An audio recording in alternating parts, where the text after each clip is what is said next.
नमस्कार, स्वागत है सभी आंगनवाड़ी सेविका सहायिका बहनों का हमारी आज की सच्ची खबरों में। तो बहनों देखिए, बजट यानी फरवरी बजट आज यानी 20 फरवरी 2025 का यूपी में बजट पेश हुआ है। उसको लाइव सुने।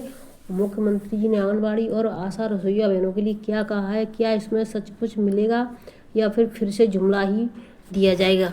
तो लाइव देखें पूरा, और जिस बहन ने अभी से चैनल को सब्सक्राइब नहीं किया, चैनल को सब्सक्राइब कर लें, वीडियो को लाइक शेयर करें, जिससे सभी जागरूक हो सकें, सभी को जानकारी मिल जाए। धन्यवाद। पूरा देखना है वीडियो, ऐसा नहीं इतना ही पूरा वीडियो देखना है, चैनल को सब्सक्राइब अवश्य करना है। हमने बजट में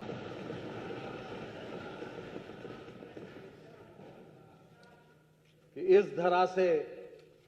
धरा से हर अंधेरे को मिटाकर सूर्य का पर्याय बनना चाहता हूं और आदमी के शौर्य के इतिहास का मैं श्रेष्ठतम अध्याय बनना चाहता हूं।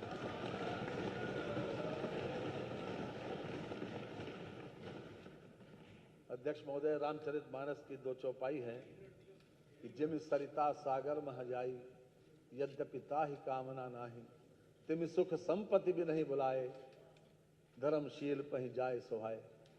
धर्मशील व्यक्ति के पास स्वाभाविक रूप से यश, वैभव, संपन्नता स्वतः ही जाती है। जो लोग नहीं भी चाहते हैं तो भी आज ऐसे व्यक्ति, ऐसा मुखिया के नेतृत्व में यह बजट तैयार किया गया। मैं इसको आपके माध्यम से संपूर्ण सदन को और आपके माध्यम से पूरी जनता को समर्पित करता हूं। माननीय वित्तीय वर्ष 2025-26 के बजट अनुमानों पर मैं अपना वक्तव्य आपकी अनुमति से प्रारंभ करता हूं।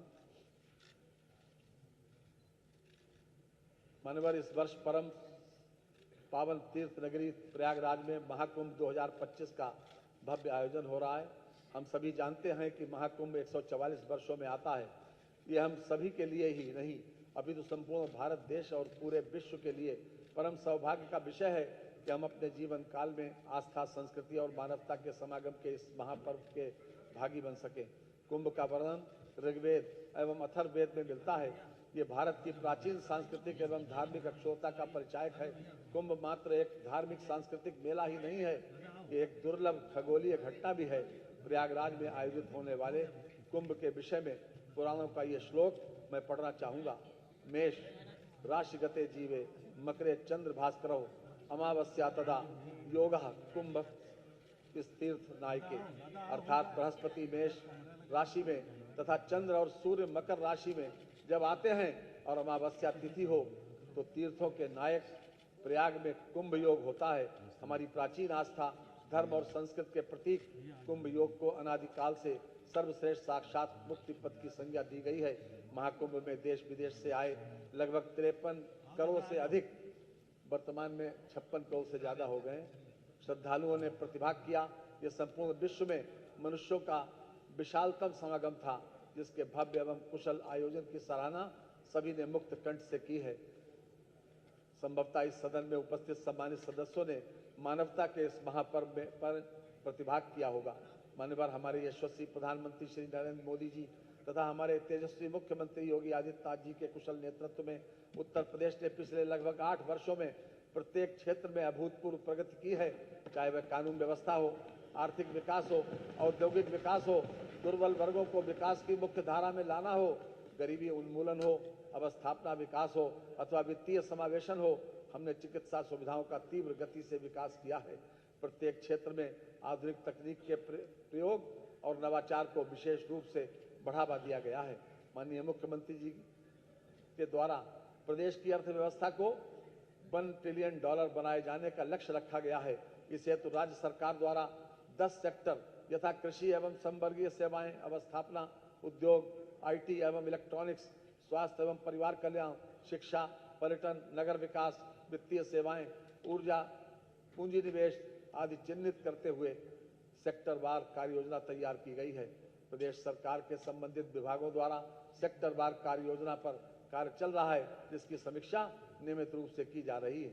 सुचारू नीति कार्यान्वयन, व्यापार को आसान बनाने, ईज ऑफ डूइंग बिजनेस तथा निवेश आकर्षित करने के लिए सतत विकास के कार्य के प्रति समर्पण भाव से प्रदेश के समस्त अंचलों में संतुलित निवेश का समग्र प्रवाह एवं नागरिकों के जीवन उन्नयन के लिए दीर्घकालिक मूल्यों एवं व्यवस्थाओं को सुनिश्चित किया गया है। हमारी सरकार राज्य को एक मुख्य निवेश केंद्र तथा देश के ग्रोथ इंजन के रूप में स्थापित करने के अपने मिशन को कार्यान्वित करने हेतु प्रतिबद्ध है। जिस तरह से माननीय मुख्यमंत्री जी के द्वारा एक तपोनिष्ठ कर्मयोगी के समान अहर्निश प्रदेश के विकास के लिए कार्य किया गया है, उसके बारे में मैं कहना चाहूँगा कि जिस दिन से चला हूँ मेरी मंजिल पर नजर है, आंखों ने कभी मील का पत्थर नहीं देखा। महोदय, हाल के वर्षों में उत्तर प्रदेश में निवेश आकर्षण, औद्योगिक एवं अवस्थापना विकास में उल्लेखनीय प्रगति हुई है तथा प्रदेश भारत में सबसे पसंदीदा निवेश गंतव्य के रूप में उभरा है। राज्य सरकार द्वारा अवस्थापना सुविधाओं का त्वरित विकास किया गया है।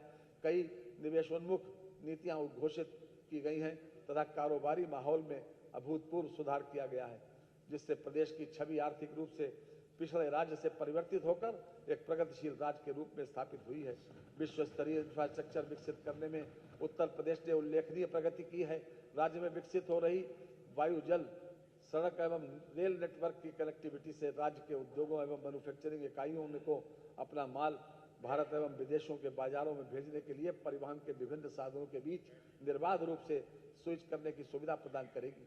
कानून व्यवस्था तथा विद्युत आपूर्ति में अभूतपूर्व सुधार, सक्रिय नीतिगत निरूपण एवं इन्वेस्ट, यूपी में निवेश सारथी, निवेश मित्र तथा ऑनलाइन प्रोत्साहन लाभ प्रबंधन प्रणाली जैसी डिजिटल सुविधाओं से निवेश प्रक्रिया में पारदर्शिता सुनिश्चित हुई है, जिससे निवेशकों का विश्वास बढ़ा है तथा राज्य में व्यापार करने के लिए अनुकूल वातावरण सृजित हुआ है। महोदय, नीति आयोग भारत सरकार द्वारा वित्तीय वर्ष 14-15 से 22-23 तक की अवधि के लिए राज्यों की राजकोषीय स्थिति के संबंध में रिपोर्ट प्रकाशित की गई, जिससे उत्तर प्रदेश को अग्रणी फ्रंट रनर राज्य की श्रेणी में रखा गया। समेकित फिस्कल हेल्थ इंडेक्स जो वर्ष 2014 से 19 की अवधि में 37.0 था, 22-23 में बढ़कर 45.9 हो गया है। रिपोर्ट के अनुसार व्यय की गुणवत्ता में व्यापक सुधार हुआ है। वर्ष 2018 से 2023 की अवधि में पूंजीगत व्यय कुल व्यय के 14.8% से 19.3% के मध्य रहा। इस अवधि में यह अनुपात देश के प्रमुख राज्यों के औसत अनुपात से अधिक रहा है। सामाजिक क्षेत्र में पूंजीगत व्यय में 27% तथा राजस्व व्यय में 9% वार्षिक दर से वृद्धि हुई है। इसी प्रकार आर्थिक सेवाओं के अंतर्गत भी पूंजीगत व्यय में पर्याप्त वृद्धि परिलक्षित हुई है। वित्तीय वर्ष 2018-19 में स्वास्थ्य एवं परिवार कल्याण पर व्यय के कुल व्यय का 4.9% था, जो वर्ष 2022-23 में बढ़कर 6.5% हो गया, जो देश के प्रमुख राज्यों में सर्वाधिक था। प्रदेश का राजकोषीय घाटा निर्धारित सीमा के अधीन रहा है। राजस्व बचत तथा प्राथमिक बचत के कारण सकल राज्य घरेलू उत्पाद के प्रतिशत के रूप में ऋणग्रस्तता में कमी दर्ज की गई है। माननीय भारतीय रिजर्व बैंक द्वारा राज्यों के बजट के संबंध में वित्तीय वर्ष 2024-25 में प्रकाशित अध्ययन रिपोर्ट के कुछ मुख्य बिंदु में इस सम्मानित सदन के समक्ष रखना चाहूंगा। देश के सभी राज्यों की स्वयं के कर की प्राप्तियों में उत्तर प्रदेश का अंश वर्ष 2022-2023, 2023-2024, 2024-2025 में क्रमशः 9.9%, 10.5% एवं 11.6% रहा, जो महाराष्ट्र के उपरांत देश में सर्वाधिक है। उक्त वर्षों में सभी राज्यों में राजस्व प्राप्तियों के सापेक्ष ब्याज पर व्यय क्रमशः 12.6, 12.3 एवं 12.1% रहा, जबकि उत्तर प्रदेश में यह प्रतिशत 10.3, 9.4 एवं 8.9 रहा। सकल राज्य घरेलू उत्पाद के प्रतिशत के रूप में सभी राज्यों की स्वयं के कर से प्राप्ति का औसत उक्त वर्षों में क्रमशः 6.5, 7.0 तथा 7.2% रहा, जबकि उत्तर प्रदेश में यह अनुपात क्रमशः 7.6, 9.8 तथा 10% रहा। इस अवधि में सकल राज्य घरेलू उत्पाद के प्रतिशत के रूप में सभी राज्यों का विकास व्यय क्रमशः 10.9, 11.9 एवं 12% रहा, जबकि उत्तर प्रदेश में यह औसत क्रमशः 13.8, 16 एवं 16.7% रहा। समस्त राज्यों द्वारा कुल व्यय के प्रतिशत के रूप में चिकित्सा, स्वास्थ्य एवं परिवार कल्याण पर किए गए व्यय के औसत की तुलना में वित्तीय वर्ष 18-19 तथा 2021-22 के अलावा वर्ष 17-18 से 2024-25 तक उत्तर प्रदेश द्वारा किया गया व्यय लगातार अधिक रहा। वर्ष 17-18 में सभी राज्यों के औसत अनुपात 50% के सापेक्ष उत्तर प्रदेश का अनुपात 5.3 तथा 24-25 में 5.6% सापेक्ष 5.9% रहा है। प्रदेश की ऋणग्रस्तता जो वर्ष 2016-17 की समाप्ति पर जीएसडीपी का 36.7% थी, घटकर वर्ष 2022-23 में वास्तविक आंकड़ों में 34.4% हो गई। उपरोक्त सभी आंकड़े जो भारतीय रिजर्व बैंक द्वारा देश के सभी राज्यों के बजट का अध्ययन कर प्रकाशित किए गए हैं, से स्पष्ट है कि उत्तर प्रदेश सरकार द्वारा न केवल अपने आंतरिक संसाधनों की अभिवृद्धि पर जोर दिया गया, अपितु विकास, व्यय एवं स्वास्थ्य सेवाओं पर व्यय बढ़ाया गया है और ऋणग्रस्तता में कमी लाई गई है। यह हमारी सरकार के कुशल वित्तीय प्रबंधन का परिचायक है। महोदय, वर्ष 2017-18 में जब प्रदेशवासियों की सेवा का अवसर हमें प्राप्त हुआ तो प्रदेश की अर्थव्यवस्था पूरी तरह बदहाल थी तथा जीएसडीपी मात्र 12.8 लाख करोड़ रुपए के स्तर पर था। हमारी सरकार के कार्यकाल में हमने प्रदेश की अर्थव्यवस्था को दोगुना कर दिया है। वर्ष 2024-25 में प्रदेश की जीएसडीपी 27.51 लाख करोड़ रुपए रहने का अनुमान। मैं ये भी बताना चाहूंगा कि हम देश के में विकास दर में वृद्धि करने वाले राज्यों में अग्रणी स्थान पर खड़े हैं। वर्ष 2023-24 में भारत देश की जीडीपी की वृद्धि दर 9.6% थी, जबकि हमारे प्रदेश की वृद्धि दर 11.6% रही। वित्तीय वर्ष 2016-17 में प्रदेश की प्रति व्यक्ति आय मात्र 52,671 रुपए थी। मात्र 3 वर्ष की अवधि में प्रति व्यक्ति आय 2019-20 में बढ़कर 65,660 रुपए के स्तर पर पहुंच गई। उसके उपरांत कोविड महामारी की विभीषिका के कारण पूरे विश्व की अर्थव्यवस्था को झटका लगा। इसके बाद मात्र 3 वर्ष में 14.9% अप्रत्याशित वार्षिक वृद्धि दर प्राप्त करते हुए हम प्रति व्यक्ति आय को वर्ष 2023-24 में 93,514 रुपए के स्तर पर ले आए हैं। मान्यवर, वित्तीय वर्ष 2025-26 के बजट में सम्मिलित प्रमुख योजनाओं का ब्यौरा प्रस्तुत करने के पूर्व मैं बजट की संक्षिप्त रूपरेखा इस सम्मानित सदन के समक्ष रखना चाहता हूं। प्रस्तुत बजट का आकार 8,08,736 करोड़ 6 लाख रुपए है, जो वर्ष 24-25 के बजट से 9.8% अधिक है मूल बजट से। बजट में पूंजीगत परिव्यय कुल बजट का लगभग 20.5% है। पूंजीगत परिव्यय के अंतर्गत अवसंरचना, निर्माण, विस्तार एवं निवेश संबंधी व्यय आते हैं। उद्योग, आवागमन, उत्पादों की बाजार तक पहुंच तथा प्रदेश में पूंजी निवेश को आकर्षित करने जैसे महत्वपूर्ण गतिविधियों में पूंजीगत व्यय की भूमिका अत्यंत महत्वपूर्ण होती है। इस बजट में अवस्थापना विकास हेतु 22%, शिक्षा हेतु 13%, कृषि और संबद्ध सेवाओं के हेतु 11%, चिकित्सा एवं स्वास्थ्य के क्षेत्र में 6%, सामाजिक सुरक्षा एवं कार्यक्रमों हेतु 4% एवं संसाधन आवंटित किए गए हैं। हमने बजट में शोध एवं विकास तथा सूचना और प्रौद्योगिकी पर भी ध्यान दिया है। विधानसभा को आधुनिक आईटी सिस्टम से लैस करने के लिए हम बजट में विशेष रूप से व्यवस्था प्रस्तावित की गई है। ये प्रक्रिया आगे भी चलती रहेगी। प्रदेश में को आर्टिफिशियल इंटेलिजेंस के क्षेत्र में एक हब के रूप में विकसित करने हेतु आर्टिफिशियल इंटेलिजेंस सिटी की स्थापना तथा साइबर सिक्योरिटी में टेक्नोलॉजी रिसर्च ट्रांसलेशन पार्क की स्थापना की नई योजना बजट में सम्मिलित की गई है। प्रदेश के प्राथमिक एवं उच्चतर माध्यमिक विद्यालयों में आईसीटी लैब तथा स्मार्ट क्लासेस की स्थापना पर कार्य किया जा रहा है। राजकीय पॉलिटेक्निकों में स्मार्ट क्लासेस तथा पूर्णतया डिजिटल लाइब्रेरी की स्थापना की योजना प्रस्तावित की गई है। आर्टिफिशियल इंटेलिजेंस को बढ़ावा देने हेतु सेंटर ऑफ एक्सीलेंस की स्थापना प्रस्तावित की गई है। प्रदेश में साइंस सिटी, विज्ञान पार्कों और नक्षत्रशालाओं की स्थापना एवं नवीनीकरण की कार्य योजना बनाई जा रही है। नगर निगमों के अलावा प्रदेश के जनपद मुख्यालयों के 58 नगर निकायों को आदर्श स्मार्ट नगर निकाय के रूप में विकसित किए जाने हेतु विभिन्न योजनाओं के कन्वर्जेंस के माध्यम से कार्य कराया जाएगा। इस हेतु प्रति नगर निकाय के लिए 2.50 करोड़ रुपए, इस प्रकार कुल 145 करोड़ रुपए की व्यवस्था प्रस्तावित है। मैं इस सम्मानित सदन को बताना चाहूंगा कि उत्तर प्रदेश भवन एवं अन्य सन्निर्माण कर्मकार कल्याण बोर्ड द्वारा प्रदेश के जिला मुख्यालयों में कामगार श्रमिक अड्डे बनवाने की योजना पर कार्य किया जाएगा, जिससे कैंटीन, पीने का पानी, स्नानागार और शौचालय की व्यवस्था मजदूरों के लिए कराई जाएगी। मान्यवर हमारी सरकार द्वारा गांधी जयंती के अवसर पर 2 अक्टूबर 2024 में से जीरो पॉवर्टी अभियान का प्रारंभ किया गया है। इस अभियान के अंतर्गत प्रत्येक ग्राम पंचायत से निर्धनतम परिवारों को चिन्हित करते हुए उनकी मूलभूत जरूरतों को पूरा करने के लिए और उनकी वार्षिक आय कम से कम 1,25,000 रुपए के स्तर तक लाए जाने हेतु कार्यवाही की जा रही है। प्रदेश के विभिन्न वर्गों के उत्थान एवं सशक्तिकरण से संबंधित संक्षिप्त विवरण इस सम्मानित सदन के समक्ष प्रस्तुत करना चाहूंगा। प्रधानमंत्री किसान सम्मान निधि योजना के अंतर्गत लगभग 3 करोड़ कृषकों को लगभग 79,500 करोड़ रुपए की धनराशि डीबीटी के माध्यम से हस्तांतरित की गई। प्रधानमंत्री फसल बीमा योजना के अंतर्गत वित्तीय वर्ष 2024-25 में लगभग 10 लाख बीमित कृषकों को लगभग 496 करोड़ रुपए की क्षतिपूर्ति का भुगतान कराया गया है। पीएम कुसुम योजना के अंतर्गत वर्ष 2024 में कृषकों के प्रक्षेत्रों को पर विभिन्न क्षमता के कुल 22,089 सोलर पंपों की स्थापना कराई गई है। कृषकों को दुर्घटनावश मृत्यु, दिव्यांगता की स्थिति में मुख्यमंत्री कृषक दुर्घटना कल्याण योजना दिनांक 14 सितंबर 2019 से लागू की गई है। कृषकों को गन्ना मूल्य भुगतान समय से सुनिश्चित कराने हेतु वर्ष 2017 से एस्क्रो अकाउंट मैकेनिज्म प्रारंभ किया गया है, जिसके फलस्वरूप चीनी मिलों में गन्ना मूल्य मद की धनराशि के व्यावर्तन पर पूर्ण अंकुश लगा है।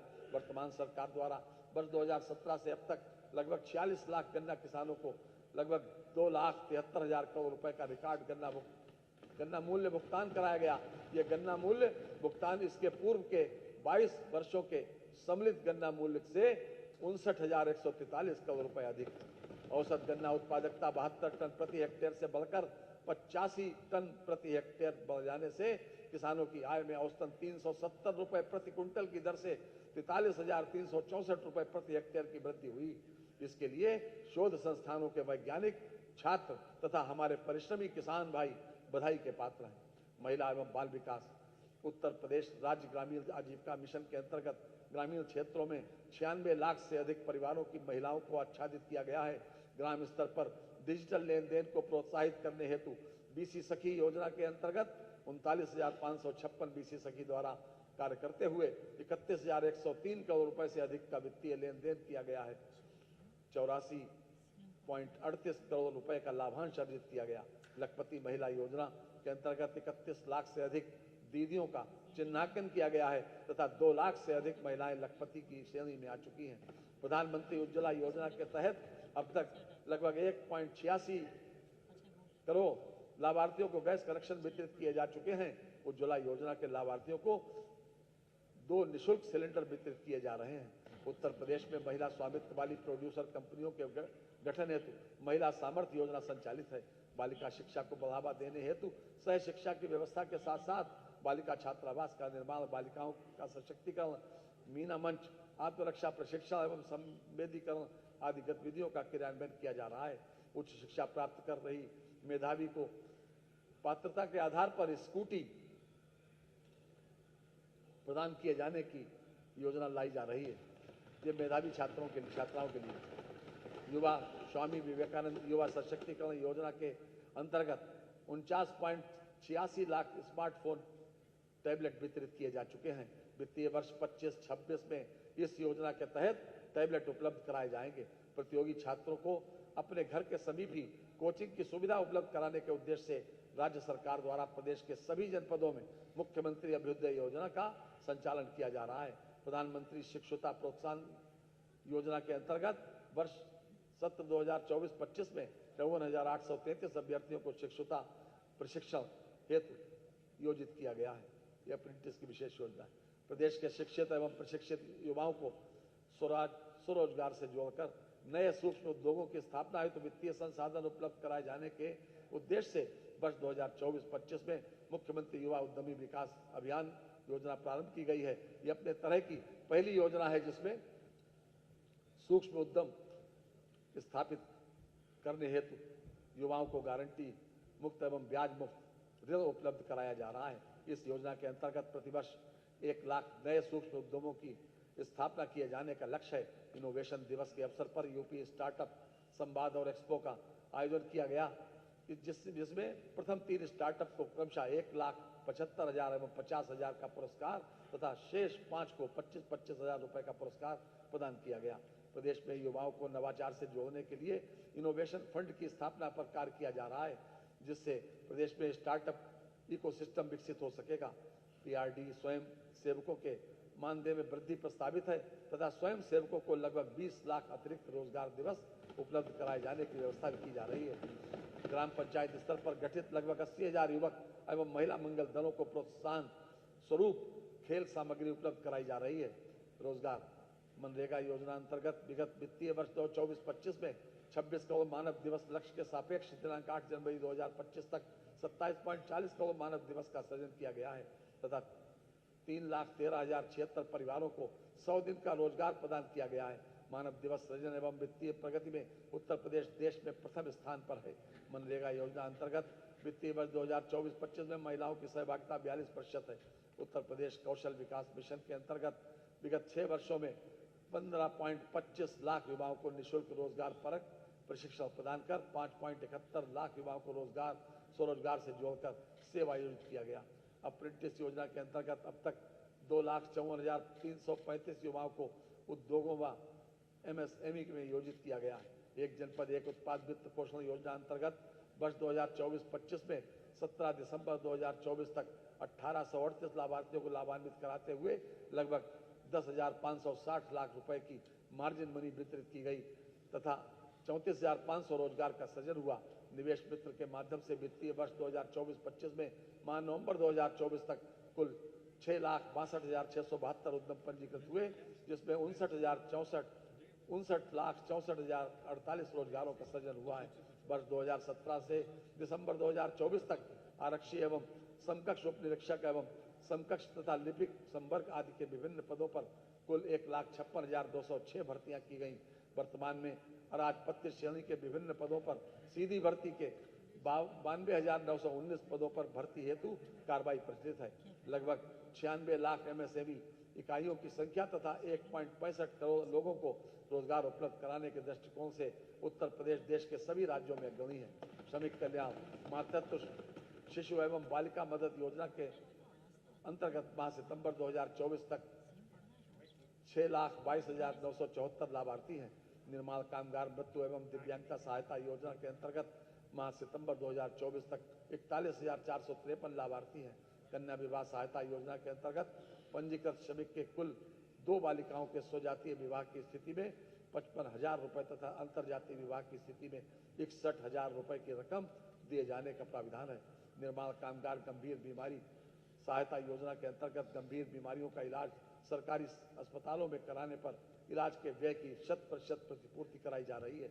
उत्तर प्रदेश भवन एवं अन्य सन्निर्माण कर्मकार बोर्ड में पंजीकृत निर्माण श्रमिकों को प्रधानमंत्री जन आरोग्य योजना, मुख्यमंत्री जन आरोग्य योजना से आच्छादित कराए जाने की कार्रवाई की जा रही है। आवासीय विद्यालय योजना प्रदेश के 12 जनपदों में संचालित है, जिनमें प्रत्येक विद्यालय में 100 बालक एवं बालिकाओं को प्रवेशित किए जाने का प्रावधान है।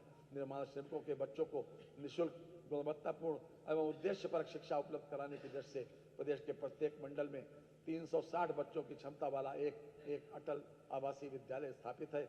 इन विद्यालयों की क्षमता भविष्य में बढ़कर 1,000 प्रति विद्यालय किया जाएगा।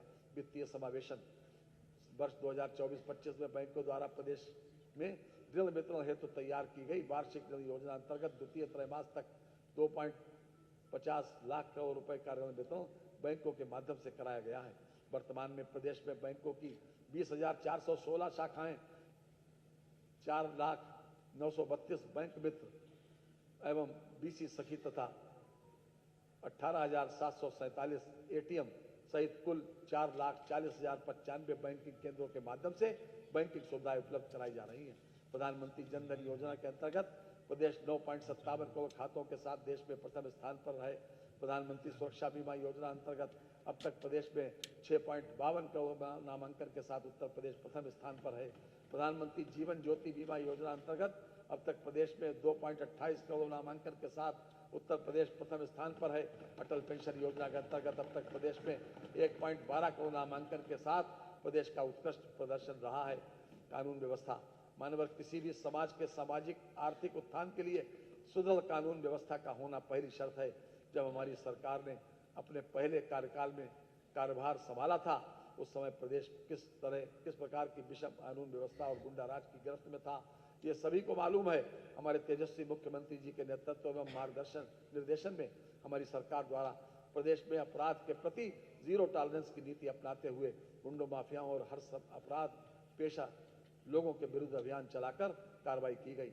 कश्ती चलाने वालों ने जब हार के दी पतवार हमें, लहर लहर तूफान मिले और संग संग मझधार हमें, फिर भी दिखलाया है हमने और आगे दिखा भी देंगे, इन हालातों में आता है दरिया करना पार। अभियोजन की प्रक्रिया को सुदृढ़ बनाते हुए अपराधियों को विभिन्न न्यायालयों में सजा दिलाई गई। वर्ष 2017 से 2024 तक प्रदेश के चिन्हित 68 माफिया अपराधियों के विचाराधीन अभियोगों में प्रभावी पैरवी कर 73 अभियोगों में 31 माफिया अपराधियों को आजीवन कारावास व अर्थदंड की सजा से दंडित कराया गया, जिसमें 2 को फांसी की सजा हुई। महिलाओं एवं नाबालिगों के विरुद्ध हुए अपराधों में 27,425 अभियोगों, पॉस्को अधिनियम के 11,254 अभियोगों एवं दहेज हत्या की 3,775 अभियोगों में अभियुक्तों को सजा दिलाई गई। साइबर अपराध में प्रयुक्त 13,83,232 मोबाइल नंबर ब्लॉक कराए गए। देश में प्रथम स्थान वर्ष 2017 से दिनांक 31/12/24 तक कुल पंजीकृत 77,210 अभियोगों के सापेक्ष 66,475 अभियोगों का निस्तारण कर 43,202 अभियुक्तों के विरुद्ध कार्रवाई करते हुए 320.89 करोड़ रुपए की धनराशि बरामद की गई। अपराधों पर अंकुश लगाए जाने की प्रभावी कार्रवाई के तहत दिनांक 20 मार्च 2017 से 23 जनवरी 2025 तक प्रदेश के विभिन्न जनपदों के दुर्दांत अपराधियों के विरुद्ध कार्रवाई के दौरान कुल 221 अपराधी मुठभेड़ में मारे गए एवं 8,022 घायल हुए। वर्ष 2017 से पूर्व उत्तर प्रदेश में मात्र 4 विधि विज्ञान प्रयोगशालाएं स्थापित थी। वर्ष 2017 के पश्चात 8 नए जनपद मंडल में विधि विज्ञान प्रयोगशालाओं की स्थापना की गई। जनपद अयोध्या, बस्ती, बांदा, आजमगढ़, मिर्जापुर एवं सहारनपुर में 6 नई विधि विज्ञान प्रयोगशालाओं की स्थापना का कार्य प्रचलित है। कारागार प्रशासन प्रदेश की 74 कारागार एवं जनपद न्यायालयों में संचालित वीडियो कॉन्फ्रेंसिंग इकाइयों से बंदियों की रिमांड की कार्रवाई हो रही है। कारागारों की सुरक्षा व्यवस्था हेतु लगभग 4800 CCTV कैमरे स्थापित हैं, जिनकी फीड प्राप्त किए जाने हेतु मुख्यालय में वीडियो पाल स्थापित है। 24 कारागारों में 3G क्षमता के 271 मोबाइल फोन जैमर स्थापित हैं। मानवर आज से 7-8 साल पहले प्रदेश में चिकित्सा सुविधाएं अत्यंत जर्जर अवस्था में थी। प्रत्येक वर्ष प्रदेश के विभिन्न क्षेत्रों में संक्रामक रोगों से बड़े पैमाने पर मौतें हुआ करती थी। प्रदेश रोगों की पहचान, रोकथाम और इलाज की व्यवस्थाएं जन सामान्य को उपलब्ध नहीं थी। हमने कोविड वैश्विक महामारी का दौर भी देखा, जिसके दौरान प्रदेश में जिस कुशलता के साथ इस विभीषिका का सामना किया गया, उसकी प्रशंसा विश्व स्तर पर की गई। आज प्रदेश में चिकित्सा सुविधाओं का प्रसार जिस प्रकार हुआ है और लगातार हो रहा है, वह अद्भुत है।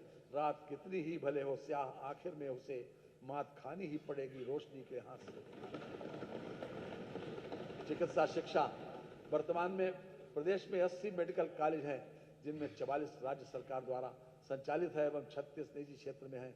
प्रदेश में 2 एम्स एवं IMS BHU वाराणसी तथा जवाहरलाल नेहरू मेडिकल कॉलेज अलीगढ़ संचालित है। वर्ष 2024-25 में 13 स्वशासी चिकित्सा महाविद्यालय एवं PPP मोड पर 3 जनपदों महाराजगंज, संभल तथा शामली में नवीन मेडिकल कॉलेज स्थापित किए गए हैं। वर्तमान में प्रदेश में राजकीय एवं निजी क्षेत्र के मेडिकल कॉलेजों, चिकित्सा संस्थानों, विश्वविद्यालयों में MBBS की 11,800 सीटें तथा PG की 3,971 सीटें उपलब्ध हैं। केंद्र सरकार द्वारा वर्ष 2025-26 में UG PG हेतु कुल 10,000 सीटें जोड़े जाने की घोषणा की गई है, जिसमें से 1500 सीटें उत्तर प्रदेश को प्राप्त होंगी। इस हेतु लगभग 2,066 करोड़ रुपए की व्यवस्था प्रस्तावित। वर्ष 2017 में सरकारी मेडिकल कॉलेजों में सुपर स्पेशलिटी की कुल सीटों की संख्या 120 थी। शैक्षणिक सत्र 2024-25 में सीटों की संख्या को बढ़ाकर 250 किया गया है।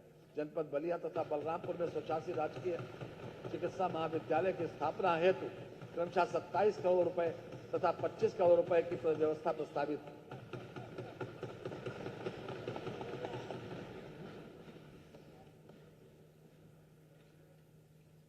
चिकित्सा, स्वास्थ्य एवं परिवार कल्याण, आयुष आयुष्मान भारत प्रधानमंत्री जन आरोग्य योजना अंतर्गत 5.13 करोड़ लोगों के आयुष्मान कार्ड बनाए गए हैं। आयुष्मान कार्ड बनाने में पूरे भारत में उत्तर प्रदेश प्रथम स्थान पर है। प्राथमिक स्वास्थ्य इकाइयों को आयुष्मान आरोग्य मंदिर के रूप में उच्चीकृत किया जा रहा है।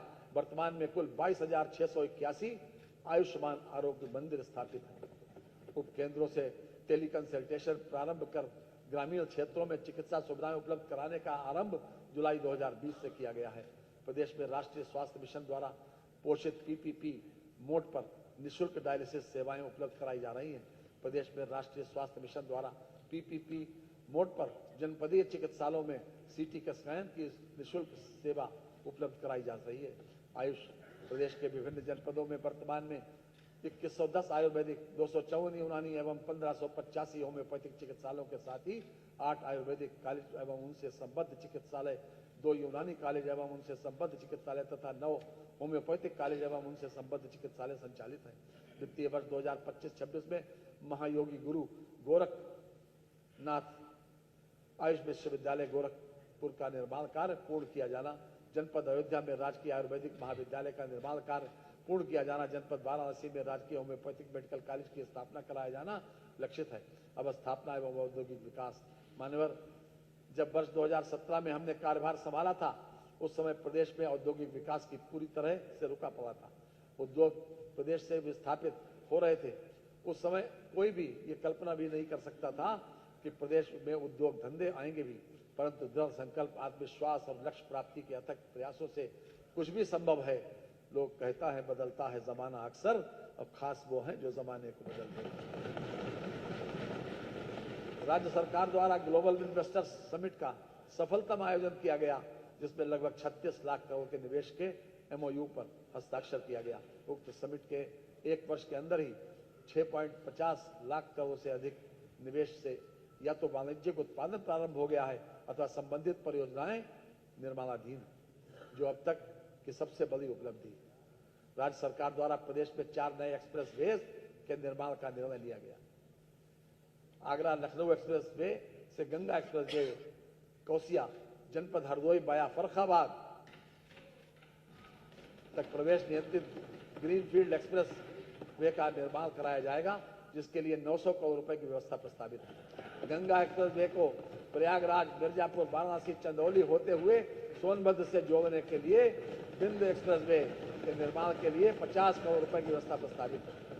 मेरठ को हरिद्वार से जोड़ने हेतु गंगा एक्सप्रेस वे, विस्तारीकरण एक्सप्रेस वे का निर्माण प्रस्तावित है, जिसके लिए 50 करोड़ रुपए की व्यवस्था कराई जा रही है। बुंदेलखंड रीवा एक्सप्रेस वे का निर्माण प्रस्तावित है, जिसके लिए 50 करोड़ रुपए की व्यवस्था कराई जा रही है। बुंदेलखंड एक्सप्रेस वे के साथ डिफेंस इंडस्ट्रियल कॉरिडोर परियोजना हेतु लगभग 461 करोड़ रुपए की व्यवस्था प्रस्तावित है। इसके अंतर्गत लगभग 9,500 करोड़ रुपए का निवेश अनुमानित है। लखनऊ में आर्टिफिशियल इंटेलिजेंस सिटी के विकास हेतु 5 करोड़ रुपए की व्यवस्था प्रस्तावित है। साइबर सुरक्षा में टेक्नोलॉजी ट्रांसलेशन रिसर्च पार्क की स्थापना हेतु 3 करोड़ रुपए की व्यवस्था प्रस्तावित है। सूक्ष्म लघु एवं मध्यम उद्योग। प्रदेश की अर्थव्यवस्था में सूक्ष्म लघु एवं मध्यम उद्यमों का बहुत महत्वपूर्ण स्थान है। एमएसएमई सेक्टर एक महत्वपूर्ण रोजगार परक सेक्टर है। इस प्रकार इन उद्यमों के विकास से जहां प्रदेश का समावेशी विकास होता है, वहीं रोजगार सृजन की असीम संभावनाएं भी उत्पन्न होती हैं। प्रदेश के शिक्षित एवं प्रशिक्षित युवाओं को स्वरोजगार से जोड़कर नए सूक्ष्म उद्योगों की स्थापना हेतु वित्तीय संसाधन उपलब्ध कराए जाने के उद्देश्य से वर्ष 2024-25 में मुख्यमंत्री युवा उद्यमी विकास अभियान प्रारंभ किया गया है। योजना हेतु वित्तीय वर्ष 2025-26 के बजट में 1,000 करोड़ रुपए की व्यवस्था प्रस्तावित है। मुख्यमंत्री युवा स्वरोजगार योजना हेतु 225 करोड़ रुपए की व्यवस्था प्रस्तावित है। हथकरघा एवं वस्त्रोद्योग। हथकरघा उद्योग कृषि क्षेत्र के बाद उत्तर प्रदेश का सर्वाधिक रोजगार उपलब्ध कराने वाला विकेंद्रीकृत कुटीर उद्योग है। प्रदेश में लगभग 1.91 लाख हथकरघा बुनकर एवं लगभग 80,000 हाउस होल्ड हैं। प्रदेश में 2.58 लाख पावर लूम कार्यरत है, जिसके माध्यम से लगभग 5.50 लाख पावर लूम बुनकर अपना जीविकोपार्जन कर रहे हैं। पीएम मित्र योजना के अंतर्गत टेक्सटाइल पार्क की स्थापना से संबंधित व्यय हेतु 300 करोड़ रुपए की व्यवस्था प्रस्तावित है। उत्तर प्रदेश वस्त्र गारमेंटिंग पॉलिसी 2022 के क्रियान्वयन हेतु 150 करोड़ रुपए की व्यवस्था कराई जा रही है। अटल बिहारी वाजपेयी पावर लूप विद्युत फ्लैट रेट योजना हेतु 400 करोड़ रुपए की व्यवस्था प्रस्तावित है। खादी एवं ग्राम उद्योग प्रदेश के ग्रामीण क्षेत्र में के बेरोजगार व्यक्तियों को खादी एवं ग्रामोद्योग के माध्यम से स्वरोजगार के अवसर उपलब्ध कराने की प्रबल संभावनाएं हैं। मुख्यमंत्री ग्रामोद्योग रोजगार योजना के अंतर्गत वर्ष 2025-26 में ब्याज उपादान मद में समुचित व्यवस्था प्रस्तावित है, जिसके अंतर्गत 800 लाभार्थियों को बैंक ऋण उपलब्ध कराया जाएगा, जिससे स्थापित होने वाले नए उद्यमों के माध्यम से 16,000 लोगों को रोजगार उपलब्ध हो सकेगा। पंडित दीनदयाल उपाध्याय खादी विपणन विकास सहायता योजना हेतु 32 करोड़ रुपए की व्यवस्था प्रस्तावित है। उत्तर प्रदेश माटी कला बोर्ड के संचालन हेतु 11.50 करोड़ रुपए की व्यवस्था प्रस्तावित है। आईटी एवं इलेक्ट्रॉनिक्स उत्तर प्रदेश इलेक्ट्रॉनिक्स विनिर्माण नीति 2017 के अंतर्गत 23,203 करोड़ रुपए तथा उत्तर प्रदेश सूचना प्रौद्योगिकी नीति 2017 के अंतर्गत 7,004 करोड़ रुपए का निवेश प्रदेश में हुआ है। प्रदेश सरकार की डाटा सेंटर नीति के अंतर्गत पूर्व लक्षित 3 डाटा सेंटर पार्क्स के स्थान पर संशोधित नीति के अंतर्गत प्रदेश में 30,000 करोड़ रुपए के अनुमानित निवेश से 8 डाटा सेंटर पार्क की स्थापना तथा 900 मेगावाट क्षमता का लक्ष्य रखा गया है। सेमीकंडक्टर क्षेत्र में वैश्विक निवेशकों को आकर्षित करने के लिए उत्तर प्रदेश सेमीकंडक्टर नीति 2024 प्रख्यापित की गई है। सेमीकंडक्टर इकाइयों के लिए डेडिकेटेड प्रावधान आरंभ करने वाला उत्तर प्रदेश चौथा राज्य है। राज्य में 8 सेंटर ऑफ एक्सीलेंस के केंद्रों की स्थापना के अंतर्गत प्रथम सेंटर ऑफ एक्सीलेंस का केंद्र मेडिकल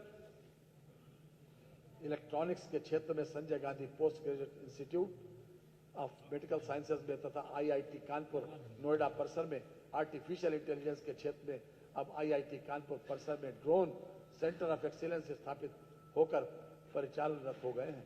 सड़क एवं सेतु प्रदेश की अर्थव्यवस्था को $1 ट्रिलियन तक का प्रदेश सरकार के लक्ष्य के दृष्टिगत प्रदेश में नॉर्थ साउथ कॉरिडोर के विकास हेतु मार्गों के चौड़ीकरण सुदृढ़ीकरण निर्माण की योजना प्रारंभ की गई है, जिसके लिए 200 करोड़ रुपए की बजट व्यवस्था प्रस्तावित है। प्रदेश में सेतु एवं रेल उपरगामी अधोगामी सेतुओं के निर्माण हेतु कुल 1450 करोड़ रुपए की बजट व्यवस्था प्रस्तावित है। राज्य मार्गों के चौड़ीकरण सुदृढ़ीकरण कार्यों हेतु 2900 करोड़ रुपए की व्यवस्था प्रस्तावित है। राज्य सड़क निधि से सड़कों के अनुरक्षण हेतु 3000 करोड़ रुपए तथा निर्माण हेतु 2800 करोड़ रुपए की व्यवस्था प्रस्तावित है। प्रदेश के ग्रामीण मार्गों एवं पुलियों के अनुरक्षण हेतु 2700 करोड़ रुपए की व्यवस्था का प्रस्ताव किया गया है। कृषि विपणन सुविधा हेतु ग्रामीण सेतुओं के निर्माण के लिए 1600 करोड़ रुपए की व्यवस्था प्रस्तावित है। शहर वासियों के आवागमन को सुगम बनाने के दृष्टिगत शहरों के बाईपास एवं रिंग रोड तथा चौराहों पर फ्लाईओवर आदि के निर्माण हेतु 1200 करोड़ रुपए की बजट व्यवस्था प्रस्तावित है। औद्योगिक लॉजिस्टिक पार्क हेतु मार्गों के चौड़ीकरण सुदृढ़ीकरण निर्माण कार्य हेतु 800 करोड़ रुपए की बजट व्यवस्था प्रस्तावित है। मुख्यमंत्री ग्राम योजना के अंतर्गत ग्रामीण मार्गों के नवनिर्माण पुनर्निर्माण मिसिंग लिंक के निर्माण हेतु नई योजना प्रारंभ की जा रही है। इस योजना हेतु 200 करोड़ रुपए की बजट व्यवस्था प्रस्तावित है। सड़क सुरक्षा के दृष्टिगत दुर्घटना बाहुल्य क्षेत्रों के सुधार रोड सेफ्टी कार्यों एवं सौंदर्यीकरण हेतु 250 करोड़ रुपए की बजट व्यवस्था प्रस्तावित है। सिंचाई एवं जल संसाधन विभाग मध्य गंगा नहर परियोजना स्टेज 2 कनहर सिंचाई परियोजना महाराजगंज में रोहिन नदी बैराज के संपूर्ण होने पर 4.74 लाख हेक्टेयर क्षेत्र में सिंचन क्षमता सृजित होगी, जिससे 6.77 लाख कृषक लाभान्वित होंगे।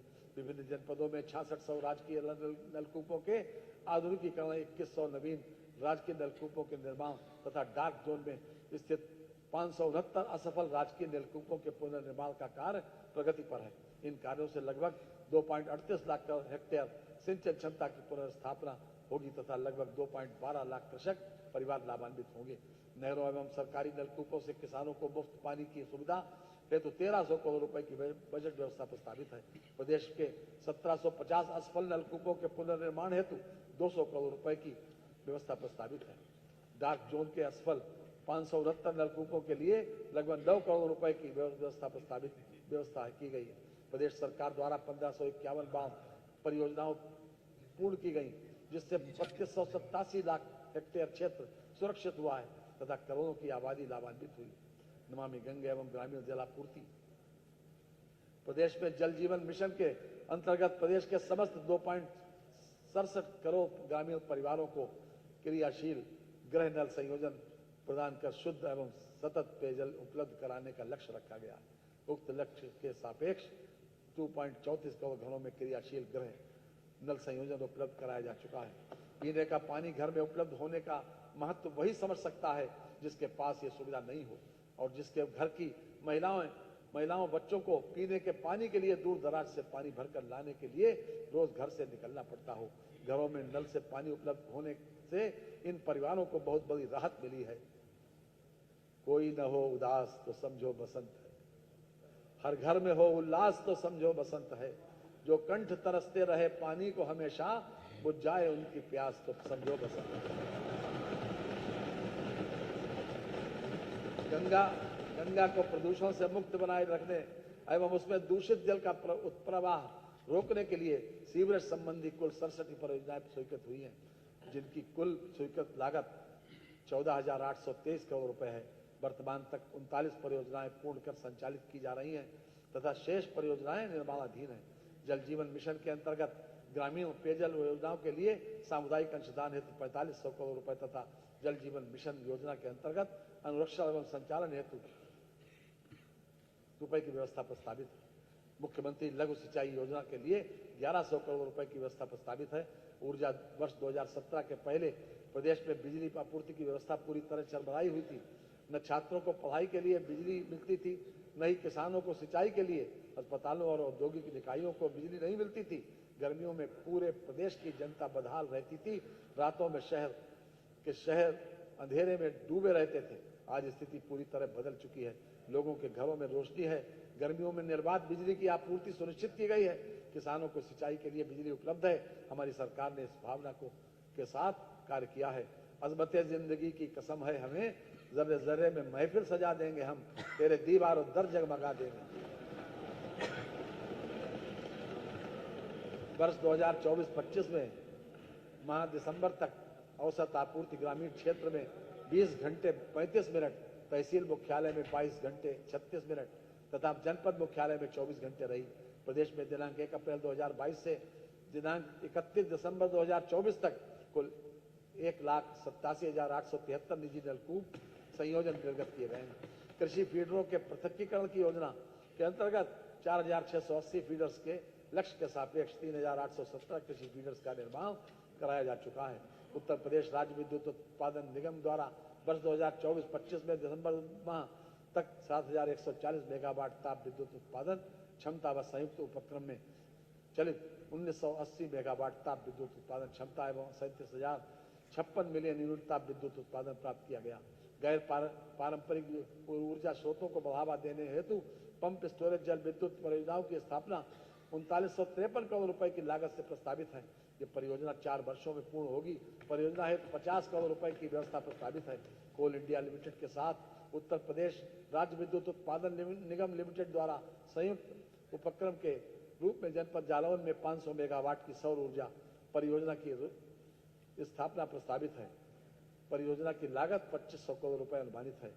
परियोजना हेतु 150 करोड़ रुपए की व्यवस्था प्रस्तावित है।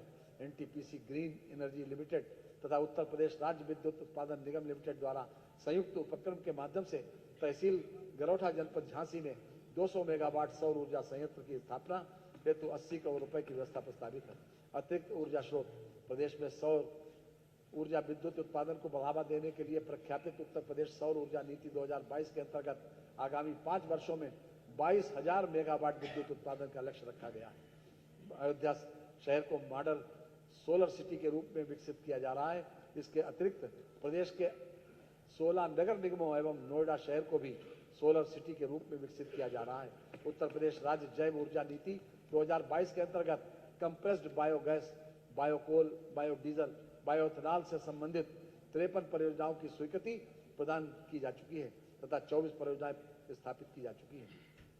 सौर ऊर्जा नीति 2022 के अंतर्गत रोजगार सृजन एवं कौशल विकास हेतु वर्ष 2025-26 में 3,000 सूर्य मित्रों को कौशल विकास हेतु प्रशिक्षण दिया जाएगा। आवास एवं शहरी नियोजन प्रधानमंत्री आवास योजना शहरी के अंतर्गत लगभग 17 लाख आवास पूर्ण कर लाभार्थियों को आवंटित किए जा चुके हैं। राष्ट्रीय राजधानी क्षेत्र में रीजनल रैपिड ट्रांजिट सिस्टम का दिल्ली गाजियाबाद मेरठ कॉरिडोर संचालित है। संपूर्ण कॉरिडोर का निर्माण कार्य जून 2025 तक पूरा किए जाने का अनुमान है। आवास एवं विकास परिषद तथा विकास प्राधिकरणों में टाउनशिप विकसित किए जाने हेतु मुख्यमंत्री शहरी विस्तारीकरण नए शहर प्रोत्साहन योजना लागू है। प्रदेश की राजधानी लखनऊ के आसपास के क्षेत्र को सम्मिलित करते हुए स्टेट कैपिटल रीजन गठित किए जाने तथा अन्य रीजन्स के रीजनल प्लान तैयार किए जाने हेतु Uttar Pradesh state capital region एवं अन्य रीजन विकास प्राधिकरण अधिनियम 2024 प्रख्यापित है। स्टेट कैपिटल रीजन में 6 जिले क्रमशः लखनऊ, हरदोई, सीतापुर, बाराबंकी, रायबरेली तथा उन्नाव सम्मिलित है। नगर विकास अमृत योजना 2.0 के अंतर्गत अब तक लगभग 39 लाख पेयजल कनेक्शन उपलब्ध कराए गए हैं। प्रधानमंत्री आवास योजना शहरी 1.0 हेतु 3150 करोड़ रुपए की व्यवस्था प्रस्तावित है। प्रधानमंत्री आवास योजना शहरी हेतु लगभग 1732 करोड़ रुपए की व्यवस्था प्रस्तावित है। वर्ष 2021 में प्रारंभ की गई अमृत 2.0 योजना हेतु 4100 करोड़ रुपए की व्यवस्था प्रस्तावित है। मुख्यमंत्री green road infrastructure development scheme के अंतर्गत 800 करोड़ रुपए की व्यवस्था प्रस्तावित है। प्रदेश के शहरों को बाढ़ की समस्या एवं जल भराव से मुक्ति हेतु अर्बन फ्लड एवं स्टार्म वाटर ड्रेनेज योजना प्रारंभ की गई, जिसके लिए 1000 करोड़ रुपए की व्यवस्था प्रस्तावित है। मुख्यमंत्री नगरीय अल्प विकसित मलिन बस्ती विकास योजना हेतु 400 करोड़ रुपए की व्यवस्था प्रस्तावित है। नगरीय सेवाएं तथा अवस्थापना विकास की नई योजना हेतु 50 करोड़ रुपए की व्यवस्था प्रस्तावित है। राज्य स्मार्ट सिटी योजना हेतु 400 करोड़ रुपए की व्यवस्था प्रस्तावित है। कान्हा गौशाला एवं बेसहारा पशु आश्रय योजना हेतु 450 करोड़ रुपए की व्यवस्था प्रस्तावित है। नागरिक उड्डयन वर्ष 2017 के पूर्व प्रदेश में केवल 4 एयरपोर्ट क्रियाशील थे, जबकि वर्तमान में प्रदेश में 16 एयरपोर्ट क्रियाशील हैं। प्रदेश में 4 अंतर्राष्ट्रीय एयरपोर्ट क्रियाशील हैं। जेवर एयरपोर्ट के शीघ्र ही संचालित होने के साथ प्रदेश में 5 अंतर्राष्ट्रीय एयरपोर्ट हो जाएंगे।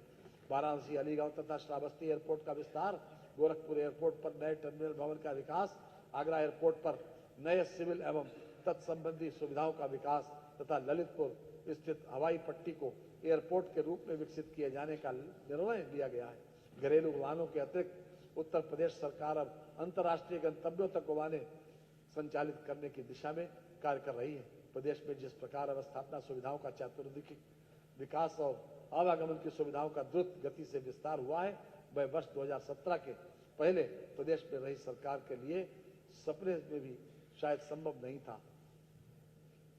परंतु लोग यहाँ ख्वाब दिखाते हैं अक्सर, हर एक ख्वाब को सच कर दिया है योगी ने। नियोजन जीरो पॉवर्टी उत्तर प्रदेश अभियान हेतु 250 करोड़ रुपए की व्यवस्था प्रस्तावित है। प्रदेश में विकास कार्यों हेतु त्वरित आर्थिक विकास योजना अंतर्गत लगभग 2400 करोड़ रुपए की व्यवस्था प्रस्तावित है। क्रिटिकल गैप्स योजना हेतु लगभग 152 करोड़ रुपए की व्यवस्था प्रस्तावित है। प्रदेश के पूर्वांचल तथा बुंदेलखंड क्षेत्र में जनपदों के अंतर क्षेत्रीय विषमताओं एवं पिछड़ेपन को कम करने के उद्देश्य से क्रमशः 575 करोड़ रुपए तथा 425 करोड़ रुपए की व्यवस्था प्रस्तावित है।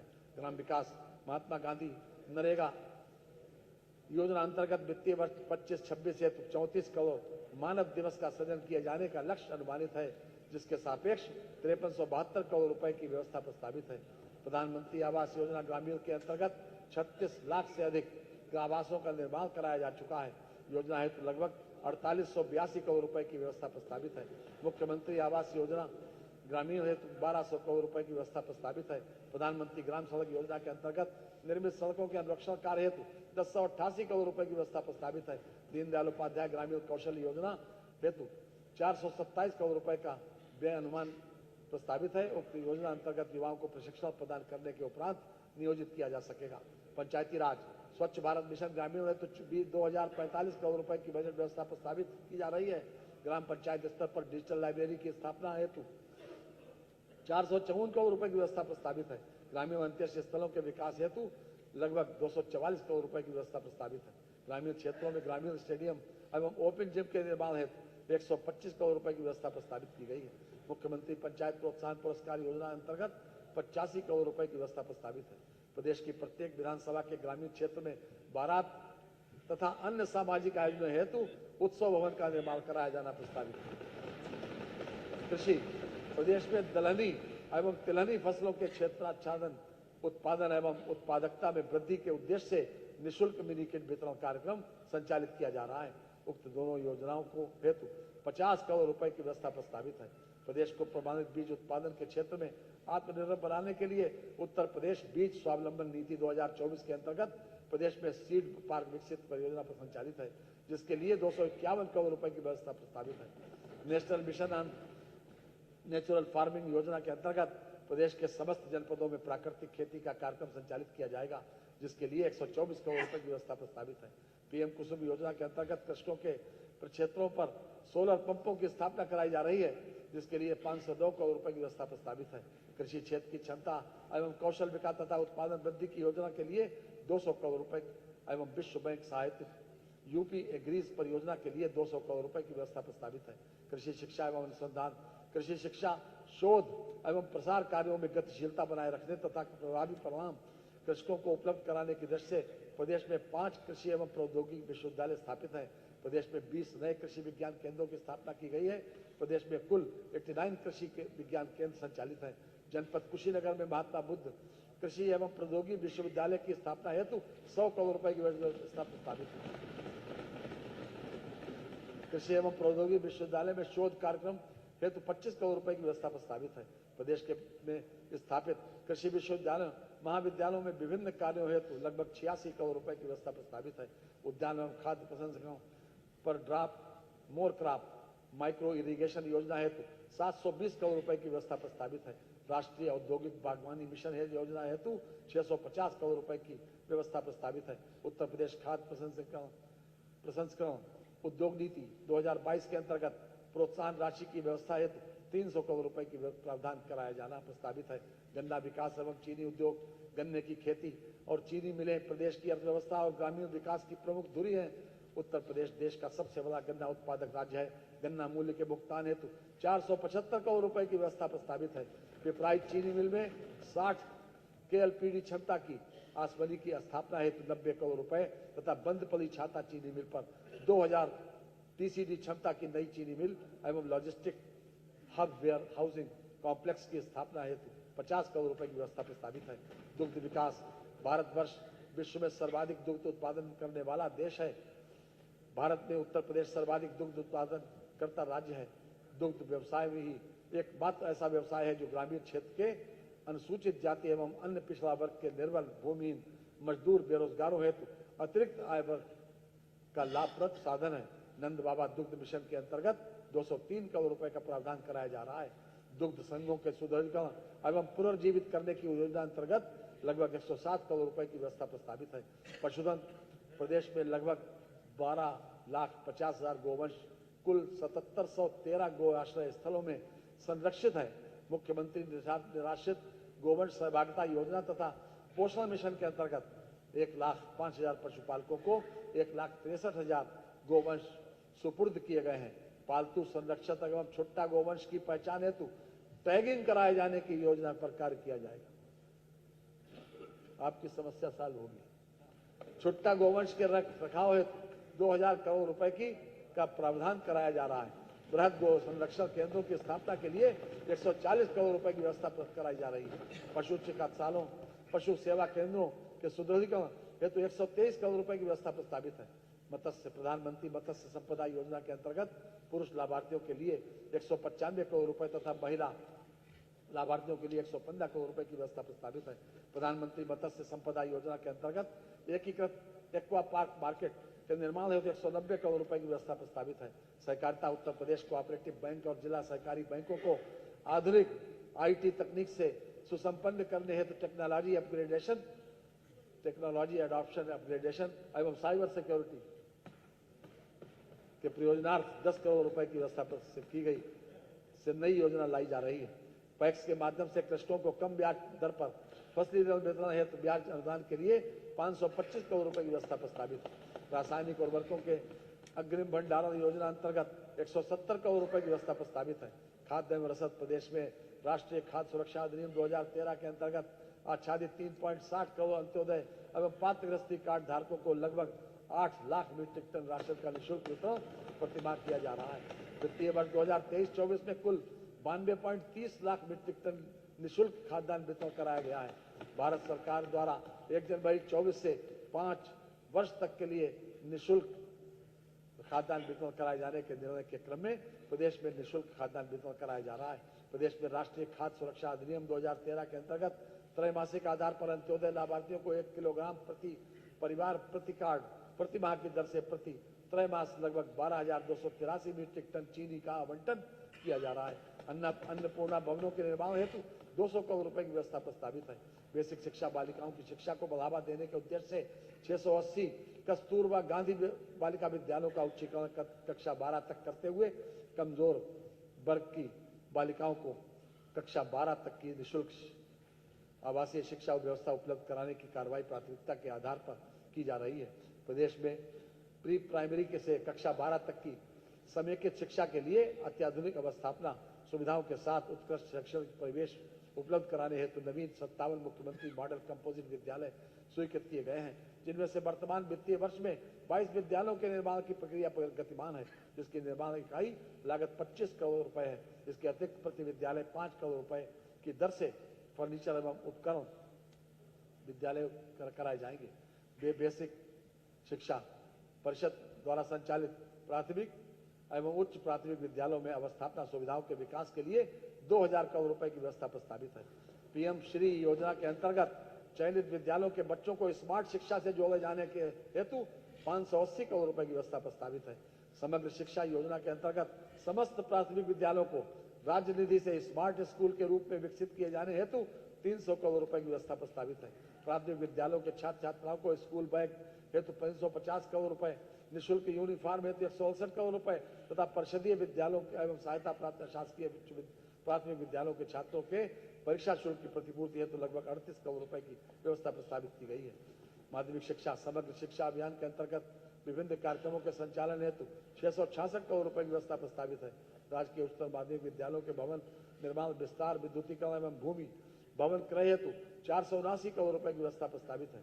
सहायता प्राप्त शासकीय माध्यमिक विद्यालयों में अवस्थापना सुविधाओं के अंतर्गत पूंजीगत परिसंपत्तियों के सृजन हेतु 150 करोड़ रुपए की व्यवस्था प्रस्तावित है। अत्याधुनिक डिजिटल पुस्तकालय की स्थापना हेतु 80 करोड़ रुपए की व्यवस्था प्रस्तावित है। उत्तर प्रदेश सैनिक स्कूल लखनऊ के निर्माण कार्य हेतु 25 करोड़ रुपए की व्यवस्था प्रस्तावित 25 करोड़ व्यवस्था रखी गई है।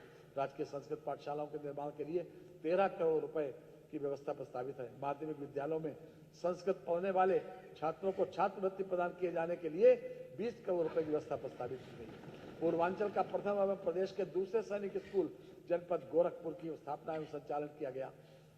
एनसीसी प्रशिक्षण अकादमी का जनपद गोरखपुर में निर्माण का प्रारंभ किया जा चुका है, जिसके लिए 20 करोड़ रुपए की व्यवस्था प्रस्तावित है। स्पोर्ट्स फॉर स्कूल कार्यक्रम के अंतर्गत विद्यालयों में खेल कूद की प्रतिभा विकसित करने के लिए विभिन्न खेल कूद कार्यक्रम आयोजित किए जा रहे हैं।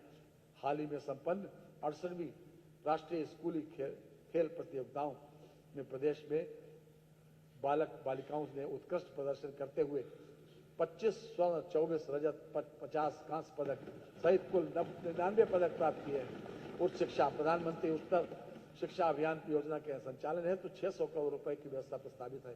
रानी लक्ष्मीबाई स्कूटी योजना के अंतर्गत कॉलेज जाने वाली मेधावी छात्राओं को स्कूटी प्रदान किए जाने हेतु 400 करोड़ रुपए की व्यवस्था प्रस्तावित है। मुख्यमंत्री शिक्षुता प्रोत्साहन योजना के अंतर्गत 100 करोड़ रुपए की व्यवस्था धनराशि प्रस्तावित है। विंध्याचल धाम मंडल में मां विंध्यवासिनी राज्य विश्वविद्यालय की स्थापना हेतु 50 करोड़ रुपए की धनराशि प्रस्तावित है। प्रदेश के राज्य विश्वविद्यालयों में आधारभूत सुविधाओं के विस्तार हेतु 25 करोड़ रुपए की धनराशि प्रस्तावित है। राजकीय महाविद्यालयों के निर्माणाधीन भवनों को पूर्ण किए जाने हेतु 52 करोड़ रुपए की धनराशि प्रस्तावित है। प्राविधिक शिक्षा प्रदेश में डिप्लोमा स्तरीय 184 संस्थाओं में प्रशिक्षण प्रदान किया जा रहा है। 36 राजकीय पॉलिटेक्निक निर्माणाधीन है। राजकीय पॉलिटेक्निकों में 251 स्मार्ट क्लास रूम की स्थापना की जा रही है चुकी है। राजकीय पॉलिटेक्निकों में नवीन टेक्नोलॉजी से सुसज्जित उन्नयन सेंटर ऑफ एक्सीलेंस की स्थापना हेतु 100 करोड़ रुपए की व्यवस्था प्रस्तावित है। राजकीय पॉलिटेक्निकों में स्मार्ट क्लास रूम प्रयोगशालाओं के नवीनीकरण हेतु 10 करोड़ रुपए एवं प्रदेश में आर्टिफिशियल इंटेलिजेंस शिक्षा हेतु सेंटर ऑफ एक्सीलेंस की स्थापना के लिए 1 करोड़ रुपए की व्यवस्था प्रस्तावित है।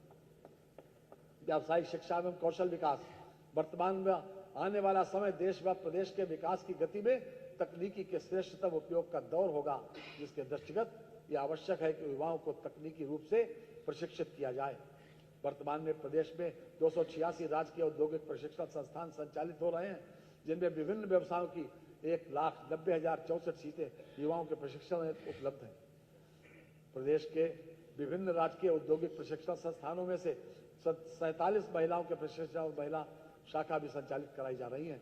प्रदेश में महिलाओं हेतु 12 औद्योगिक प्रशिक्षण संस्थान स्वतंत्र रूप से संचालित हो रहे हैं। विज्ञान एवं प्रौद्योगिकी प्रदेश में विज्ञान पार्कों, साइंस सिटी तथा नक्षत्र शालाओं की स्थापना हेतु 50 करोड़ रुपए की व्यवस्था प्रस्तावित है। आगरा में साइंस सिटी की स्थापना हेतु 25 करोड़ रुपए एवं वाराणसी में साइंस सिटी तथा नक्षत्र शाला की स्थापना हेतु 5 करोड़ रुपए की व्यवस्था प्रस्तावित है। खेल एवं युवा कल्याण प्रदेश स्तर पर एक खेल विश्वविद्यालय का निर्माण जनपद मेरठ में किया जा रहा है, जिसके लिए कुल 223 करोड़ रुपए की व्यवस्था प्रस्तावित है। जनपद वाराणसी में पीपीपी मॉडल पर अंतर्राष्ट्रीय क्रिकेट स्टेडियम का निर्माण तथा खेलो इंडिया के अंतर्गत वाराणसी के सिगरा स्टेडियम का व्यापक विकास कराया जा रहा है। प्रदेश में पहली बार भारत सरकार के सहयोग से एक जनपद एक खेल योजना अंतर्गत 72 जनपदों में खेलो इंडिया सेंटर संचालित किए जा रहे हैं। वित्तीय वर्ष 2025-26 में शेष 3 जनपदों में प्रशिक्षण के चयन बाद की कार्रवाई प्रस्तावित है। धर्मार्थ कार्य श्री बांके बिहारी जी महाराज मंदिर मथुरा वृंदावन कॉरिडोर के निर्माण हेतु भूमि विक्रय के लिए 100 करोड़ रुपए तथा निर्माण हेतु 50 करोड़ रुपए की व्यवस्था की। जनपद मिर्जापुर के त्रिकोणीय क्षेत्र में मां विंध्यवासिनी मंदिर, मां अष्टभुजा मंदिर, मां काली खोह मंदिर के परिक्रमा पथ एवं जन सुविधा के स्थलों को विकसित किए जाने हेतु भूमि विक्रय हेतु 100 करोड़ रुपए की तथा बृहद निर्माण हेतु 100 करोड़ रुपए की व्यवस्था प्रस्तावित है। जनोपयोगी संरक्षित मंदिरों के जीर्णोद्धार पुनर्निर्माण हेतु 30 करोड़ रुपए का बजट प्रावधान प्रस्तावित। जनपद सीतापुर के नैमिषारण्य में वेद विज्ञान केंद्र की स्थापना हेतु 100 करोड़ रुपए की धनराशि प्रस्तावित है। पर्यटन वर्ष 2024 में जनवरी से दिसंबर तक उत्तर प्रदेश में कुल 65 करोड़ से अधिक पर्यटक आए। 65 करोड़ से अधिक पर्यटक आए, जिनमें विदेशी पर्यटकों की संख्या 14 लाख है। मुख्यमंत्री पर्यटन स्थलों का विकास योजना के लिए 400 करोड़ रुपए, अयोध्या क्षेत्र में पर्यटन व्यवस्थापना सुविधाओं के विकास के लिए 150 करोड़ रुपए, मथुरा में पर्यटन व्यवस्थापना सुविधाओं के विकास हेतु 125 करोड़ रुपए तथा नैमिषारण्य में पर्यटन व्यवस्थापना सुविधाओं के विकास हेतु 100 करोड़ रुपए की व्यवस्था प्रस्तावित है। प्रदेश में प्रमुख राज्य राष्ट्रीय राजमार्ग एवं पर्यटकों की सुविधा हेतु वे साइट एम्यूनिटीज के निर्माण हेतु 100 करोड़ रुपए की व्यवस्था प्रस्तावित है। चित्रकूट क्षेत्र में पर्यटन व्यवस्थापना सुविधाओं के विकास हेतु 50 करोड़ रुपए की व्यवस्था प्रस्तावित है। वन एवं पर्यावरण वर्तमान में प्रदेश में वृक्षाच्छेदन प्रदेश के भौगोलिक क्षेत्र का 9.96% हो गया है। उत्तर प्रदेश पर्यावरण व वृक्षाच्छेदन में वृद्धि के मामले में पूरे देश में द्वितीय स्थान पर रहा है। वर्ष 2021-22 में वर्ष 2024-25 तक प्रदेश में कुल 138.98 करोड़ रुपए पौधों का रोपण किया गया। वर्षा काल 2025 में वृक्षारोपण हेतु 35 करोड़ पौधा रोपण का लक्ष्य प्रस्तावित है। प्रदेश में वर्ष 2018 में बाघों की संख्या 173 से वर्ष 2022 में बढ़कर 205 हो गई है। पीलीभीत टाइगर रिजर्व में बाघों की संख्या दुगनी होने के क्रम में उक्त टाइगर रिजर्व को TX2 अवार्ड से सम्मानित किया गया है। जनपद गोरखपुर में कैंपियर रेंज के अंतर्गत रेड हेडेड गिद्ध संरक्षण एवं प्रजनन केंद्र, देश का पहला गिद्ध प्रजनन केंद्र स्थापित किया है। जनपद गोरखपुर में उत्तर प्रदेश वानिकी एवं औद्योगिक विश्वविद्यालय की स्थापना किए जाने की नई योजना प्रस्तावित की गई, जिसके लिए लगभग 50 करोड़ रुपए की व्यवस्था प्रस्तावित है। महिला एवं बाल विकास निराश्रित महिला पेंशन योजना के अंतर्गत पात्र लाभार्थियों को देय पेंशन के लगभग भुगतान हेतु 2980 करोड़ रुपए की व्यवस्था प्रस्तावित है। मुख्यमंत्री कन्या सुमंगला योजना अंतर्गत 700 करोड़ रुपए की बजट व्यवस्था प्रस्तावित है। वाराणसी, मेरठ, प्रयागराज, गोरखपुर, कानपुर, नगर, झांसी एवं आगरा में मुख्यमंत्री श्रमजीवी महिला छात्रावासों के निर्माण की नई योजना प्रस्तावित की गई है, जिसके 170 करोड़ रुपए की व्यवस्था प्रस्तावित है। कोविड के दौरान जिन बच्चों के ने अपने माता पिता को खोया है, उनकी देखभाल और वित्तीय सहायता हेतु संचालित उत्तर प्रदेश मुख्यमंत्री बाल सेवा योजना के लिए 252 करोड़ रुपए की व्यवस्था प्रस्तावित है। पुष्टाहार कार्यक्रमों के अंतर्गत समन्वित बाल विकास परियोजनाओं पर राज्य सरकार द्वारा दिए जाने वाले पोषाहार के लिए लगभग 4,119 करोड़ रुपए की व्यवस्था प्रस्तावित है। आंगनबाड़ी कार्यकर्त्री एवं सहायिकाओं को अतिरिक्त मानदेय के भुगतान हेतु 971 करोड़ रुपए की व्यवस्था प्रस्तावित है। मुख्यमंत्री सक्षम सुपोषण योजना हेतु 100 करोड़ रुपए की व्यवस्था प्रस्तावित है। समाज कल्याण वृद्धावस्था ऑब्लिक किसान पेंशन योजना के अंतर्गत प्रति लाभार्थी 1,000 रुपए प्रतिमाह पेंशन दी जा रही है। इस हेतु लगभग 8,105 करोड़ रुपए की व्यवस्था प्रस्तावित है। सभी वर्गों की पुत्रियों के विवाह हेतु अनुदान की मुख्यमंत्री सामूहिक विवाह योजना हेतु 550 करोड़ रुपए की व्यवस्था प्रस्तावित है। अनुसूचित जाति के निर्धन व्यक्तियों की पुत्रियों की शादी अनुदान योजना हेतु 100 करोड़ रुपए तथा सामान्य वर्ग के निर्धन व्यक्तियों की पुत्रियों की शादी योजना हेतु 50 करोड़ रुपए बजट व्यवस्था प्रस्तावित है। वृद्ध एवं अशक्त व्यक्तियों के लिए आवासीय गृह संचालित करने हेतु स्वैच्छिक संस्थाओं को सहायता प्राप्त किए जाने हेतु 60 करोड़ रुपए की धनराशि प्रस्तावित है। अनुसूचित जाति पूर्व दशम एवं दशमोत्तर छात्रवृत्ति योजना हेतु लगभग 968 करोड़ रुपए की व्यवस्था प्रस्तावित है। सामान्य वर्ग पूर्व दशम एवं दशमोत्तर छात्रवृत्ति योजना अंतर्गत 900 करोड़ रुपए की व्यवस्था प्रस्तावित है। जनजाति विकास अनुसूचित जनजाति के छात्र छात्राओं को पूर्व दशम एवं दशमोत्तर छात्रवृत्ति योजना हेतु लगभग 6 करोड़ रुपए की व्यवस्था प्रस्तावित है। प्रधानमंत्री जनजाति आदिवासी न्याय महाअभियान पीएम जनमन के अंतर्गत विशेष रूप से कमजोर जनजातीय समूहों का समग्र विकास किया जाना है। धरती आबा जनजातीय ग्राम उत्कर्ष अभियान का शुभारंभ माननीय प्रधानमंत्री जी द्वारा दिनांक 2 अक्टूबर 2024 को किया गया है। योजना का उद्देश्य देश भर में 63,000 से अधिक जनजातीय बाहुल्य ग्रामों तथा आकांक्षी जनपदों के जनजातीय ग्रामों को 18 विभागों के कार्यक्रमों से संतृप्त किया जाना है। पिछड़ा वर्ग कल्याण पिछड़ा वर्ग पूर्व दशम एवं दशमोत्तर छात्रवृत्ति योजना के हेतु 2825 करोड़ रुपए की व्यवस्था प्रस्तावित है। पिछड़ा वर्ग के निर्धन व्यक्तियों की पुत्रियों की शादी अनुदान योजना के हेतु 200 करोड़ रुपए की व्यवस्था प्रस्तावित है। पिछड़े वर्ग के बेरोजगार युवक एवं युवतियों को कंप्यूटर प्रशिक्षण दिलाए जाने हेतु 35 करोड़ रुपए की व्यवस्था प्रस्तावित है। दिव्यांग जन सशक्तिकरण दिव्यांग भरण पोषण अनुदान योजना अंतर्गत 1424 करोड़ रुपए की व्यवस्था प्रस्तावित है। शारीरिक रूप से अक्षम व्यक्तियों को कृत्रिम श्रवण सहायक यंत्र आदि खरीदने के लिए आर्थिक सहायता की योजना हेतु 35 करोड़ रुपए की व्यवस्था प्रस्तावित है। असहाय दिव्यांग व्यक्तियों को बीमारी के इलाज हेतु अनुदान योजना के लिए 10 करोड़ रुपए की व्यवस्था प्रस्तावित है। 3 से 7 वर्ष के श्रवण बाधित मानसिक मंदित तथा दृष्टि बाधित दिव्यांग बच्चों के फ्री स्कूल रेडीनेस हेतु 18 मंडलीय जनपदों में बचपन डे केयर सेंटर्स का संचालन किया जा रहा है। अल्पसंख्यक कल्याण अल्पसंख्यक समुदाय के विकास एवं उत्थान हेतु वित्तीय वर्ष 2025-26 में 1998 करोड़ रुपए की बजट व्यवस्था प्रस्तावित है। अल्पसंख्यक समुदाय के छात्र छात्राओं को पूर्व दशम एवं दशमोत्तर छात्रवृत्ति योजना के अंतर्गत 365 करोड़ रुपए की व्यवस्था प्रस्तावित है। न्याय उच्च न्यायालय इलाहाबाद की लखनऊ पीठ के लिए नए भवनों के निर्माण के लिए 150 करोड़ रुपए की व्यवस्था प्रस्तावित है। प्रदेश के विभिन्न जनपदों में न्यायालयों की स्थापना हेतु 120 करोड़ रुपए की व्यवस्था प्रस्तावित है। अधीनस्थ न्यायालयों की सुरक्षा हेतु सीसीटीवी एवं अन्य सुरक्षा उपकरणों के लिए 100 करोड़ रुपए की व्यवस्था प्रस्तावित है। उच्च न्यायालयों के न्यायमूर्तिगण तथा न्यायिक अधिकारियों के आवासीय भवनों के निर्माण हेतु लगभग 352 करोड़ रुपए की व्यवस्था प्रस्तावित है। अधिवक्ता कल्याण निधि न्यासी समिति को अनुदान हेतु 20 करोड़ रुपए की व्यवस्था प्रस्तावित है। युवा अधिवक्ताओं के लिए कार्पस फंड हेतु 5 करोड़ रुपए तथा उनके लिए किताब एवं पत्रिका हेतु 10 करोड़ रुपए की व्यवस्था प्रस्तावित है। अधिवक्ता चैम्बर के निर्माण एवं उनमें अन्य अवस्थापना सुविधाओं के विकास हेतु 20 करोड़ रुपए की व्यवस्था प्रस्तावित है। राजस्व कृषकों को दुर्घटनावश मृत्यु ऑब्लिक दिव्यांगता की स्थिति में आर्थिक सहायता की मुख्यमंत्री कृषक दुर्घटना कल्याण योजना हेतु 1050 करोड़ रुपए की व्यवस्था प्रस्तावित है। प्रदेश के राजस्व कार्मिकों को ऑनलाइन कार्य हेतु लैपटॉप ऑब्लिक स्मार्टफोन आदि उपलब्ध कराए जाने के लिए 24 करोड़ रुपए की व्यवस्था प्रस्तावित है। प्रदेश में 8 मंडलीय लेखपाल प्रशिक्षण विद्यालयों छात्रावासों का निर्माण कराया जाना प्रस्तावित है। परिवहन उत्तर प्रदेश राज्य परिवहन सड़क परिवहन निगम के बस स्टेशनों डिपो कार्यशाला आदि के निर्माण तथा बस बेड़ों की में वृद्धि संबंधी कार्यों हेतु 400 करोड़ रुपए की व्यवस्था प्रस्तावित है। मुख्यमंत्री ग्राम जोड़ो योजना हेतु मध्यम श्रेणी की इलेक्ट्रिक बसों के क्रय हेतु 100 करोड़ रुपए की व्यवस्था प्रस्तावित है तथा चार्जिंग स्टेशनों की स्थापना हेतु 50 करोड़ की व्यवस्था प्रस्तावित है।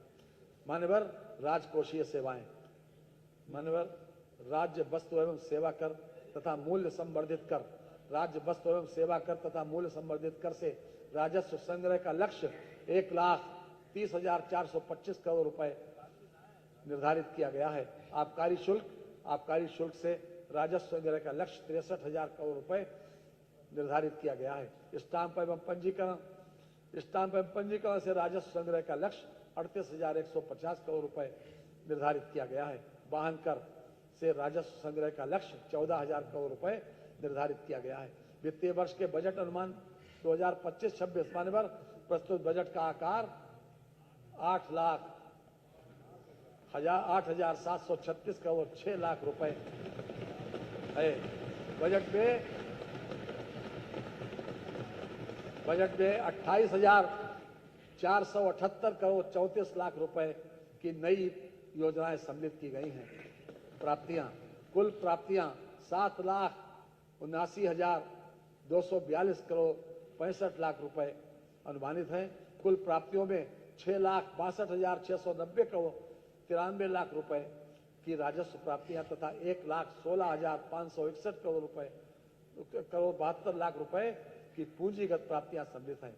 राजस्व प्राप्तियों में कर राजस्व का अंश 5,50,172 करोड़ 21 लाख रुपए है, जिसमें स्वयं का कर राजस्व 2,95,000 करोड़ रुपए तथा केंद्रीय करों में राज्य का अंश 2,55,172 करोड़ 21 लाख रुपए सम्मिलित है। कुल व्यय 8,0736 करोड़ 6 लाख रुपए अनुमानित है। कुल व्यय में 5,83,174 करोड़ 57 लाख रुपए राजस्व लेखे का व्यय है तथा 2,25,561 करोड़ रुपए 49 लाख रुपए पूंजी लेखे का व्यय है। समेकित निधि की प्राप्तियों में से कुल व्यय घटाने के पश्चात 29,493 करोड़ 41 लाख रुपए का घाटा अनुमानित है।